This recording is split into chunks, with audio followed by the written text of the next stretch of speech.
स्वागत है आप सभी का। आप देख रहे हैं कहानी कुर्सी की। मैं हूं सौरभ और स्टूडियो में हमारे साथ हैं हर्षवर्धन त्रिपाठी जी, विजय त्रिवेदी जी, राहुल महाजन जी और समीर चौगांवकर जी। अमेरिका ईरान जंग में लेटेस्ट अपडेट क्या है? अपडेट यह है कि खबर ऐसी चल रही है कि ईरान और अमेरिका के बीच जल्द सीज फायर का ऐलान हो सकता है और दोनों देश 60 दिन का सीज फायर और बढ़ाने पर, समझौता करने पर एक MOU पर राजी हो गए हैं। इसके लिए लेकिन अमेरिकी राष्ट्रपति ट्रंप की मंजूरी का इंतजार किया जा रहा है। समझौते के तहत हॉर्मुज स्ट्रेट में जहाजों को बिना आवाजाही के लिए जाने देगा, ये ईरान करेगा और 30 दिनों के अंदर समुद्री माइंस भी हटाएगा और जहाजों से कोई टोल नहीं लेगा। इसके बदले में अमेरिका अपनी नाकेबंदी जैसे जैसे ईरान ये काम करता जाएगा वैसे वैसे खत्म करता जाएगा, अमेरिका भी वो पीछे हटता जाएगा। अब यहां पर जो बात है वो ये कि जो तमाम वेस्टर्न मीडिया छाप रहा है इस बात को, वो ये कह रहा है कि ये इस समझौते के लिए ईरान तैयार हो गया और ये 60 दिनों में क्या होगा, ये जो परमाणु बम नहीं बनाने का वादा तो वो करेगा ही, लेकिन उसके यूरेनियम का क्या होगा, वो आगे एनरिचमेंट कर पाएगा कि नहीं कर पाएगा, यही बातें इन 60 दिनों में होंगी। तो ये 60 दिन के लिए सीज फायर का एक्सटेंशन और न्यूक्लियर पर बात करने का मौका, ये है ये समझौता। लेकिन कहा यह जा रहा है कि ट्रंप ने अपने वार्ताकारों से कहा है कि 2-3 दिन और ले लो, ठोक बजा के देख लो, बात पक्की हो तभी हमें तभी इसका ऐलान करना। दावा यह है कि ईरान तैयार है और कुछ लोग कह रहे हैं कि ईरान के सुप्रीम लीडर की भी हां है और ट्रंप ने इसको होल्ड पे डाला हुआ है कि थोड़ा मतलब कोई कच्चा काम ना करें। तो ये अभी तक का जो है अपडेट इसके अंदर है। लेकिन इस सब के बीच हमले भी हो रहे हैं। 4 दिन में 4 हमले हो चुके हैं। 2 बार अमेरिका ने दक्षिणी ईरान के बंदर अब्बास पर हमला किया है और जवाब में ईरान ने कुवैत में अमेरिकी हवाई अड्डे पर हमला किया है।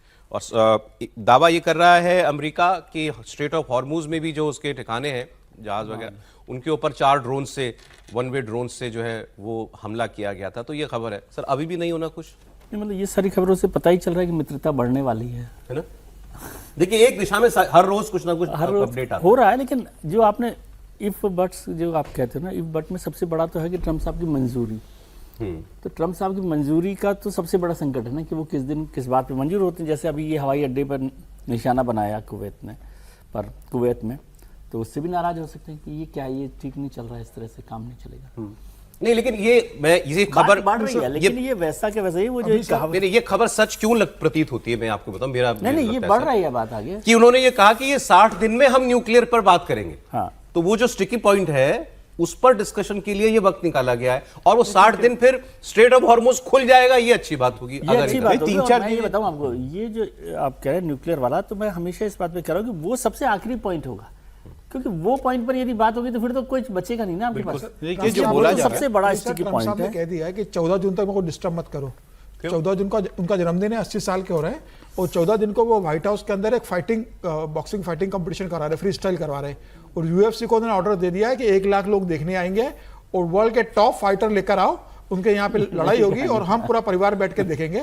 और बहुत बड़ा आयोजन व्हाइट हाउस के अंदर वो करने जा रहे हैं। स्टेडियम बन रहा है व्हाइट हाउस के अंदर, 1 लाख लोगों को आमंत्रित करेंगे। स्पेशल यहाँ दुनिया का तेल निकला हुआ है उनकी वजह से। वो अभी अपनी पूरी फाइटिंग के पर उन्होंने ध्यान दिया है, फाइटिंग करा ये देखिए आनंद ले लिया, उनको मजा नहीं आ रहा। अब वो कह रहे हैं सामने व्हाइट हाउस के अंदर मैं फाइटिंग देखूंगा। अब वो पूरा ध्यान उन्होंने वहां पर लगा के रखा हुआ है। 3-4 चीजें जो इंपॉर्टेंट है वो ये है कि एक तो ईरान के पास जो 450-460 टन जो न्यूक्लियर मटेरियल है, जो कि 60% जो है उसका संवर्धन किया हुआ है उन्होंने, उसको रशिया को देने की बात है। और ये कहा जा रहा है कि वो रशिया को वो ईरान देगा और रशिया उसको संभाल के रखेगा और ये जो है IAEA के जो ऑब्जर्वेशन में ये किया जाएगा। दूसरा ये है कि 30 दिनों में, जैसे आपने भी कहा कि इन 60 दिनों में 30 दिनों में ईरान ने ये कहा है कि वो सारी जितनी माइंस थी सी में वो उसको हटा लेगा और ये भी कहा गया है कि वो कोई जो है टोल नहीं लगाएगा वहां फिर से जो जहाज निकल रहे हैं। और ओमान को भी ये कहा है अमेरिका ने कि वो भी इसमें टोल नहीं लगाएगा। तो ये जो है ये जो सारी चीजें हैं, ये बात की जा रही है कि इस पे समझौता हो रहा है। जो 60 कुछ और डेवलपमेंट से जल्दी बता देता हूं आपको। एक तरफ ट्रंप ईरान के साथ सीज फायर की बात कर रहे हैं, उधर इजराइल के प्रधानमंत्री नेतन्याहू ने कहा है कि ईरान में अभी हमारा काम अधूरा है और इसके लिए वो हर दिन ट्रंप से बात करते हैं। नेतन्याहू बिल्कुल नहीं चाहते कि अमेरिका ईरान के बीच सीज फायर हो और वो कई बार ये दोहरा चुके हैं कि ईरान में अभी मिशन पूरा नहीं हुआ है, बहुत से टारगेट्स हैं जिनको अभी ध्वस्त करना है और यूरेनियम भी ईरान से जो है वो बाहर लेकर के आना है। ईरान के प्रॉक्सी समूहों और उसके बैलिस्टिक मिसाइल्स को भी नष्ट करना है, ये भी वो कह रहे हैं। आगे भी दिखा दीजिए और खबरें आपको बताते हैं। इस जंग में खुद को शांति दूत बता रहे पाकिस्तान के हवाले से भी एक खबर आई, जैसे आप कह रहे थे ना कि चाइना में रूस में शिफ्ट किया जाए। खबर वो मैंने चाइना कल ये में क्या पढ़ी है? कि पाकिस्तान ने ये पेशकश की है कि चाइना को दे दिया जाए ये यूरेनियम। मतलब वैसे दो ईरान के दोस्ती हैं, चाइना भी और रशिया भी। पाकिस्तान कह रहा है कि वो इसके लिए ट्रंप से बात करेगा, लेकिन ट्रंप ने दो टूक कहा है कि ईरान का यूरेनियम या तो अमेरिका के को सौंपा जाएगा या फिर वो डिस्ट्रॉय किया जाएगा। यूरेनियम रूस और चीन के पास जाए ये ट्रंप नहीं होने देंगे। इसके बावजूद पाकिस्तान जो है ये कोशिश कर रहा है। पाकिस्तान के विदेश मंत्री इशाक डार आज वॉशिंगटन में वहां के विदेश मंत्री मार्को रूबियो से मुलाकात भी करने वाले हैं, और कहा जा रहा है कि इसमें ईरानी यूरेनियम के साथ साथ पाकिस्तान इब्राहिम अकॉर्ड को लेकर के भी बात करेगा, जिसमें वो बहुत बुरी तरीके से फंसा हुआ है। अब एक और बड़ी बात आपको मैं बताता हूं, अगली खबर पे आ जाइए। स्कॉट बेसेंट जो अमेरिका के वित्त मंत्री हैं, इन्होंने ईरान ने एक अथॉरिटी बनाई थी स्ट्रेट ऑफ हॉर्मुज से टोल लेने के लिए, जिसको उन्होंने एनवायरमेंटल टैक्स का नाम दे दिया था। तो पहले तो उन्होंने उस अथॉरिटी को सैंक्शन किया, फिर उन्होंने ये पोस्ट किया है और ये कहा है कि ईरान कोई टोल नहीं लेगा और कोई जहाज वहां से पास होने के लिए टोल नहीं देगा। जो भी देश ईरान के साथ मिलकर टोल पैसा चुका के बाहर आएंगे, हम उनके ऊपर भी पेनल्टी लगाएंगे। तो एक तो कोई आदमी मान लीजिए भारत ही है, फॉर एग्जाम्पल भारत पैसे दे रहा है, मैं ऐसा नहीं कह रहा हूं, हमें तेल की जरूरत है, मैं देने के लिए तैयार हूं, 2 मिलियन 50 मिलियन जो भी है मैं दे रहा हूं कि मेरा तेल मेरा जहाज आने दो भाई। और वो कह रहे हैं अगर हमने ऐसा किया तो हम पर पेनल्टी लगाई जाएगी, डबल हो जाएगा। तो ये मतलब ये भी चल रहा है साथ साथ। नहीं, लेकिन और हर तरीके से दुनिया को निचोड़ने में लगे हुए ये लोग। नहीं, लेकिन इसको अगर देखें तो ये कुल मिला के वहीं जा रहा है। और जहां से आपने इस खबर की बात शुरू की थी, ओवरऑल ये है कि शांति की तरफ तो बढ़ रहे हैं। जो दोनों का अपनी अपनी अकड़ का मसला, आपने बीच में एक लाइन में कहा, वो कहानी कुर्सी की देखने वाले भी चौंक गए होंगे। रोज आप वो गलीबाफ कलीबाफ जो हैं या अरागची उनकी बात करते हैं, आज आपने कहा कि सुप्रीम रिलीजियस लीडर भी मान गए, तो सब चौंक गए होंगे कि वो तो थे नहीं, वो कहाँ से आ गए अचानक। मतलब हैं, भले हैं, स्वस्थ हैं, ठीक हैं, कभी उनकी चर्चा नहीं होती। कुल मिलाकर ये है कि ईरान और अमेरिका के बीच में जो समझौता है वो लगभग तय है। उसके तरीके ही जितनी देर करने हो करेंगे। और अगर ध्यान से देखें तो ये छिटपुट हमले को छोड़ दें तो जहाज तो अब निकल रहे ही हैं। जहाज तो ऐसा नहीं कि वो उस तरफ से जहाज नहीं निकल रहे हैं, उस तरह की रिपोर्ट नहीं आती ना कि पूरा पूरा दिन रोक के रखा हुआ है। अब जहाज निकलते भी हैं, कोऑर्डिनेटेड जहाज निकल रहे हैं। हाँ, ये जरूर है कि अमेरिका और ईरान दोनों चाह रहे हैं कि IRGC भी चाह रहा है और अमेरिकी जो नेवी है वो भी चाह रही है कि हम अपने हिसाब से बताएं कि हमारी चल रही है। मैं बताता हूं, उसका भी डेटा है। ईरान और हॉर्मुज को लेकर के अमेरिका और ईरान में तनातनी तो है ही। ईरान हॉर्मुज पर पकड़ अपनी पक्की करना चाहता है। समुद्री रूट पर ये पूरा जो है 89 दिन हो गए इसको बंद हुए। इसके बाद भी ईरान की मंजूरी के बाद चुनिंदा जहाज रोज स्ट्रेट ऑफ हॉर्मुज से निकलते हैं और IRGC का दावा है कि पिछले 24 घंटे में 26 टैंकर यहां से गुजरे हैं। ये पर डे का जो प्री वॉर डेटा है कितना है सर? 750 जाता है, 750 टैंकर निकलते रहे, लगभग इतने 26 निकले पिछले 24 घंटे में।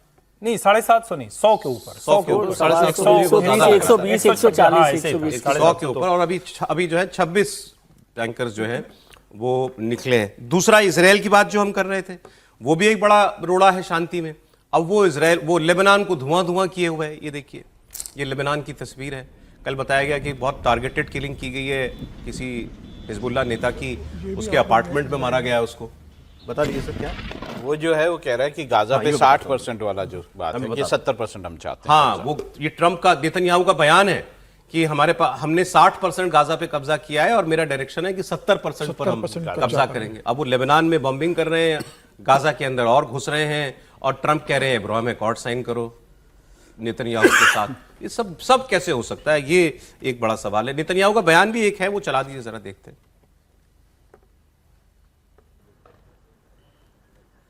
तो ये सबके बीच जो है अब शांति की राह में ईरान बड़ा रोड़ा है या इजराइल, ये बहस की बात है। सुनते हैं। नहीं, इजराइल तो चाहता ही नहीं है कम से कम। אנחנו בתהליך שהכוח שלנו, אנחנו יכולים למנף את הכוח שלנו בהרבה כיוונים. תצטרך עוד למחוץ את חיזבאללה, אנחנו כרגע נופתים את חמאס, כן? אנחנו עכשיו ב-60% משטח הרצועה, אתם יודעים את זה. היינו ב-50, עברנו ל-60, הדירקטיבה שלי היא לעבור תלכו לפי הסדר. קודם כל 70, בוא נתחיל בזה. 70% गाजा पे कब्जा करेंगे, गाजा के लोग कहां जाएंगे? वो कितने 10 लाख 20 लाख जितनी भी आबादी है, उन लोगों का क्या होगा? और फिर वो मैं कह रहा हूं ट्रंप ने शर्त रख दी है कि इब्राहिम अकॉर्ड होगा तो ही मैं ईरान से समझौता करूंगा। इसी तो सर आप वहाँ से शुरू कर दें, फिर आप मुझ पर हंसते रहते हैं। ठीक नहीं सर, मैं आपकी बात गंभीरता से लेता हूँ। नहीं, एक तो इजराइल को समझना चाहिए कि इजराइल तो इस पूरी शांति के पक्ष में ही नहीं है। जब तक कि खात्मा ना हो जाए या जो भी हिसाब किताब ईरान का किया जाए, तो एक अड़ने वाली जगह तो वहाँ पर पड़ी हुई है।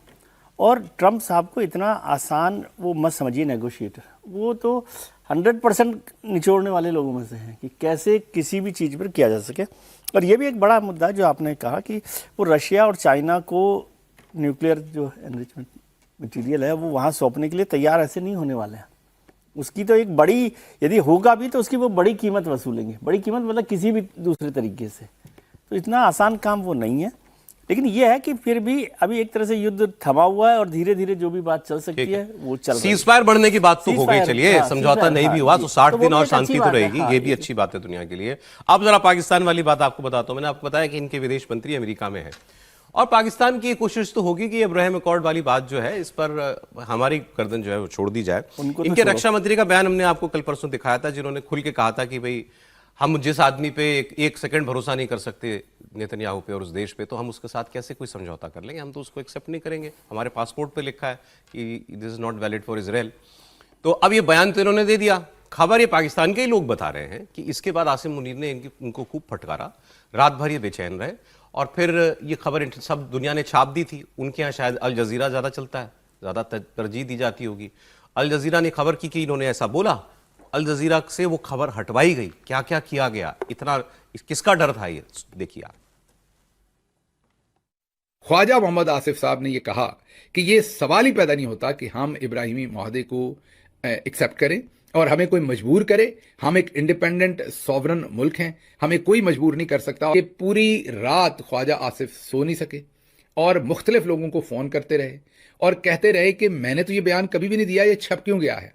आप भी थोड़ी देर खुश हो गए होंगे तो आपको ये बता दें कि नहीं, ये सर्कस के चूहे हैं, ऐसे बयान ये नहीं देते। और अल जजीरा को पहले इस्लामाबाद के अंदर राब्ता करने की कोशिश की जाती रही, वो भी मामला ना हुआ तो फिर पाकिस्तान के सफारती अमले को इसमें इन्वॉल्व किया गया। अल जजीरा के हेड ऑफिस में, ये हम आपको ज़राए से बता रहे हैं, राब्ता करके बताया गया कि आपने ये खबर हुजूर गलत छाप दी है और हमारे वजीर दिफा ने ऐसा कोई बयान नहीं दिया। तो फिर अल जजीरा ने इस खबर को बाकायदा एक नई स्टोरी के तौर पर रन किया कि ये जो खबर थी कि पाकिस्तानी डिफेंस मिनिस्टर ने ऐसा कोई बयान दिया है, तो बिल्कुल ऐसा बयान नहीं दिया, ये सब कुछ झूठ है। अब डर तो ट्रंप का ही रहा होगा, वे ऐसे खुल्लम खुल्ला तुम्हारा रक्षा मंत्री मेरी बात को इनकार कर रहा है, इतनी हिम्मत। अब एक और रास्ता ढूंढा पाकिस्तान ने, अब वो ये कह रहा है कि सऊदी अरब कर लेगा तो हम भी कर लेंगे। तो जानते हैं कि भाई सबका बाप वहां पर सऊदी अरब ही है मुस्लिम दुनिया में। वो अगर मानेगा, पहले तो वो आसानी से मानेगा नहीं, वो अगर मान जाएगा तो भाई उनके पास अपने देश में कहने को होगा कि भाई वो नहीं, जो मक्का मदीना वाला देश जो वो मानने के लिए तैयार है। तो तुम्हें क्या हो रहा है? जब ये बयान आया था तब भी मैंने कहा था कि ये चलेगा नहीं, उनको मानना ही पड़ेगा। ये ऐसे बोल देने में ठीक है, जैसे उस वक्त भी बात हुई थी जब इजराइल में जो सेना शांत क्या था, पीस फोर्स भेजने की बात हुई थी, तब भी मैंने कहा कि पाकिस्तान को मानना ही पड़ेगा। उनके पास रास्ते नहीं, आप उनकी मजबूरी को खबरों के तौर पर मत दिखाया कीजिए। वो सऊदी के पीछे खड़े हो रहे हैं, वो बयान भी सुन लीजिए। पाकिस्तान की पॉलिसी बड़ी जबरदस्त है। पाकिस्तान कहता है कि अगर सऊदी अरब मान जाएगा तो हम भी मान जाएंगे, क्योंकि पाकिस्तान का सऊदी अरब के साथ एक डिफेंस पैक्ट भी है और साथ साथ हम उसका शेल्टर भी ले रहे हैं। अगर सऊदी अरब ने मान लिया तो मुझे लगता है कि ये फिर हमें भी मानना पड़ेगा और फिर हम भी सिग्नेटरी इसके हो जाएंगे, क्योंकि सारे ही हो जाएंगे तो फिर हम पाकिस्तान को कैसे पीछे रख सकते हैं।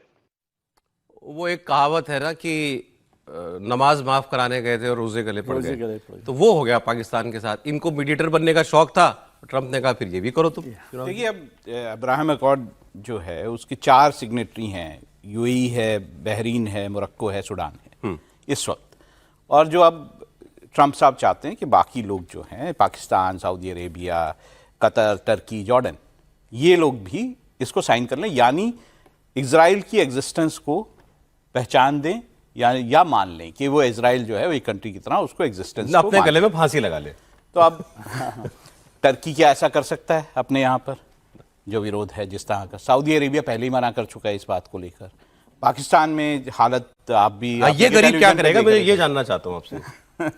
देखिए, आसिम मुनीर तो अपने यहाँ पे मुश्किल में है। ट्रंप साहब की बात कर रहे हैं। आसिम मुनीर तो अपने यहाँ पे मुश्किल में है। आसिम मुनीर जो हैं अगर वो इसके साथ जाते भी हैं तो इंटरनल पॉलिटिक्स जो है उनको मार देगी पाकिस्तान की, और नहीं जाते हैं तो ट्रंप मार देंगे। अरे ट्रंप, पाकिस्तानी एक और चीज से परेशान है कि ट्रंप ने दूसरी लैला ढूंढ ली। कौन, देखिए आप। पहले आप ये देखें कि कतर को खुद नेगोशिएशन में उन्होंने शामिल करवाया है। कतर वहां पे आया है, ईरान की मर्जी थी तो आया है। मुझे सिर्फ ये है कि जब मीडिएशन पाकिस्तान के थ्रू चल रही है, तमाम चीजें जो पाकिस्तान ने की हैं, अब तक जो जंग रुकवाई है, जो ईरान को बचा के रखा है, क्या ईरान को इसकी कदर नहीं हो रही है या एतबार नहीं हो रहा है? ये दिक्कत है। कतर क्यों? आप कतर कौन? अरे ये कौन लोग हैं भाई? ये लोग धरती पे नहीं रहते क्या? कह रहे हैं कि ईरान को बचा के रखा है, जंग रुकवाई। ईरान बेचारा सोच रहा हो कि हम बचे कहां से हैं, चिथड़े चिथड़े हो गए, तार तार हो गए, धुआं धुआं निकल रहा है, और कह रहे हो कि हमने ईरान को बचा के रखा है। फिर कौन सी शांति करा दी? शांति करानी होती तो अब तक कुछ करा लिया होता। ट्रंप तो रोज डांट के भगा देता है, कहता है आज नहीं, फिर ये करो, फिर ये करो, और कुल मिला के आपको हरकारा बना के रखे हुए। और उसके बाद आपके लोग कह रहे हैं कि नहीं बड़ा कमाल। कह रहे हैं ईरान मान कैसे गया कतर को का रोल होने में? ईरान तो कतर का ही रोल मानता रहा है। इनको शायद गलतफहमी है। इस युद्ध के पहले तक जो भी मीडिएशन होता था वो सिर्फ और सिर्फ कतर में होता था। कतर के अलावा कोई और मीडिएट कर ही नहीं पाता, किसी की एक क्षमता ही नहीं है। इस बार स्थितियां थोड़ी अलग हो गई थी, इसलिए युद्ध यहां तक पहुंच गया और कतर पे भी चुकी मिसाइलें चल गई थी। लेकिन अभी भी जो अंतिम में शांति की तरफ जब जाएगा तो वो कतर का ही रोल होगा। पाकिस्तान की भूमिका सिर्फ और सिर्फ चिट्ठी पकड़ो, चिट्ठी पहुंचाओ। वो जो कबूतर भेजा जाता है ना, तो कबूतर जैसे इनकी भूमिका, इससे ज्यादा नहीं। ये तो खैर पाकिस्तान में तो खैर ये हंसी मजाक भी हो जाता है। चलिए गंभीर प्रोग्राम में हमारे एक सीरियस नोट पर आपको एक बयान सुनाता हूँ। राष्ट्रीय कि दुनिया के लिए सबसे बड़ा ये मतलब काल बना हुआ है और उसकी वजह से हंसी मजाक हो जाता है। अजीत डोवल साहब रशिया गए हैं, रशिया गए ना सर? हाँ, तो वहां उन्होंने एक बड़ा स्टेटमेंट दिया है। उन्होंने कहा कि अब वो दौर नहीं है कि एक दो देशों के हाथ में पूरी दुनिया की शक्ति हो। ऐसा उनको लग सकता है, लेकिन ऐसा बचा नहीं। अब दुनिया ऐसी नहीं बची। अब मल्टीपोलर वर्ल्ड है और उभरती हुई जो शक्तियां हैं वो सैन्य ताकत भी बन रही हैं, आर्थिक ताकत भी बन रही हैं, और वो अपना हिस्सा मांगेंगी। Today, power is no longer concentrated in the few hands, though few may think it to be. Emerging countries are rising, and rising with resolve and determination. They are rising in their economic capabilities, military strengths, demographic strengths, and a multipolar world is emerging in which the aspirations of the states require and want equal participation of all the powers and countries of the global south, and it will be, and that is the only way that can ensure a very secure and stable world. ये बात तो ठीक है कि Trump ने multipolar तो दुनिया को खुद बनाया, खुद उन्होंने दुनिया को दूर किया। नहीं तो आधी दुनिया उन्हीं के साथ अटैच थी, आधी थोड़ी बाकी जो है थोड़ी बहुत चाइना के साथ थी। लेकिन ये जो उन्होंने बात की उभरती ताकतें जो है उनको अपना चाहिए, पीस ऑफ द पाई चाहिए, वो ठीक है, हमें भी चाहिए। वो भारत उसमें उसका भारत का नंबर सबसे पहले आता है उसमें, हम ये डिमांड करते हैं। लेकिन क्या वाकई में जो दूसरी बात उन्होंने कही कि दुनिया में अब बहुत सारी महाशक्तियां नहीं है, क्या ये बात सही है? क्या आज का चीन और आज का अमेरिका, क्या कोई और है जो इनकी तुलना में कहीं खड़ा होता है? वही बात मैं कह रहा हूँ कि ये पार्टली सही बात है कि एक मल्टीपोलर वर्ल्ड बन रहा है, लेकिन जो पावरफुल कंट्रीज हैं जिन्हें आप सुपर पावर्स कहते हैं, वो जो मल्टी पावर्स हैं उसको दूसरे तरीके से डिफाइन कीजिए। पहले वो लोग कुछ एक देश के साथ, एक महाशक्ति के साथ, सुपर पावर के साथ ज़्यादातर जुड़े हुए थे। अब उन लोगों के पास मौका भी हो गया और थोड़ी संभावनाएं बन गई, तो वो कुछ लोग चाइना के साथ जुड़ जाते हैं, कुछ लोग रशिया के साथ जुड़ जाते हैं, कुछ लोग अमेरिका के साथ जुड़ जाते हैं।